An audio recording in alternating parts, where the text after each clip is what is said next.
Tokyo, Japanese scientists have successfully produced clone mice using freeze-dried cells in a technique they believe could one day help conserve species and overcome challenges with current biobanking methods.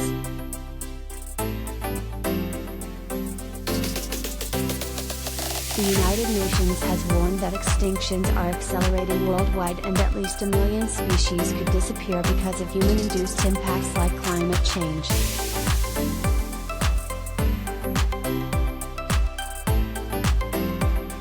Facilities have sprung up globally to preserve samples from endangered species with the goal of preventing their extinction by future cloning.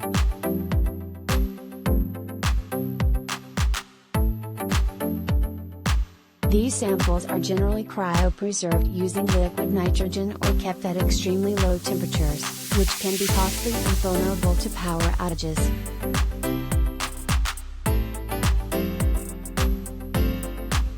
They also usually involve sprung and egg cells, which can be difficult or impossible to harvest from old or infertile animals.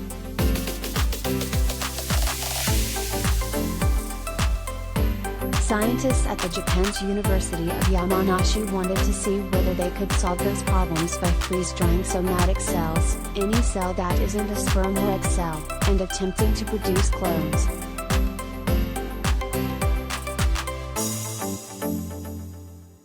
They experimented with 2 types of mice cells, and found that, while freeze-drying killed them and caused significant DNA damage, they could still produce clone blastocysts, a ball of cells that develops into an embryo.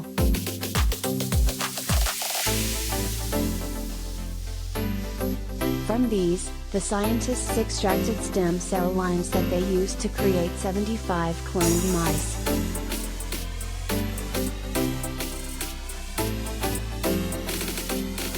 One of the mice survived a year and 9 months, and the team also successfully made a female and male clone mice with natural-born partners and produced normal pups.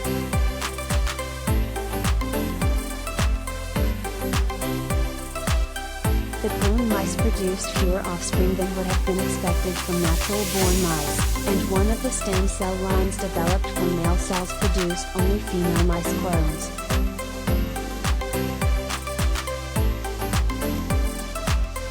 Improvement should not be difficult, said Teruhiko Wakayama, a professor at the University of Yamanashi's Faculty of Life and Environmental Sciences, who helped lead the study published in the journal Nature Communications this month.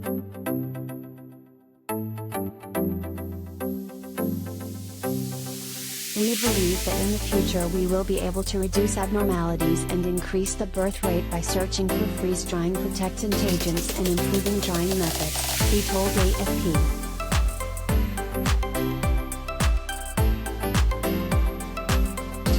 Very exciting advance.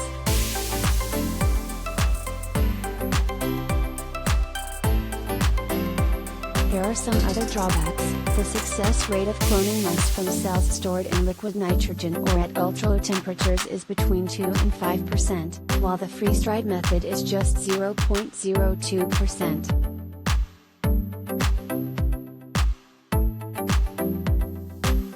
But Wakayama says the technique is still in its early stages, comparing it to the study that produced Dolly the famous sheep clone, a single success after more than 200 tries.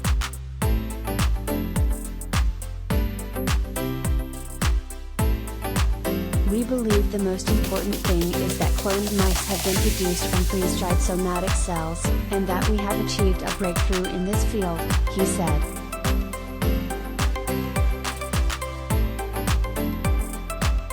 While the method is unlikely to entirely replace cryopreservation, it represents a very exciting advance for scientists interested in biobanking threatened global biodiversity, said Simon Clello, Senior Research Fellow at the University of Canberra's Centre for Conservation Ecology and Genomics.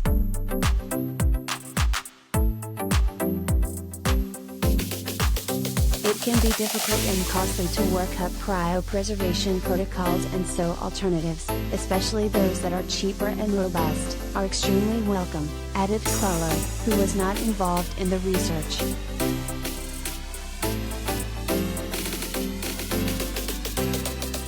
The already stored the freeze-dried cells at -30°C, but the team has previously showed freeze-dried mouse sperm can survive at least a year at room temperature and believes somatic cells would do too.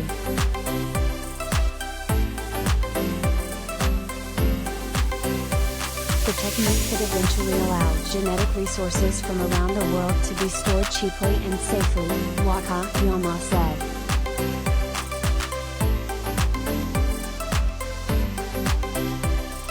The work is an extension of years of research on cloning and freeze-drying techniques by Wakayama and his partners.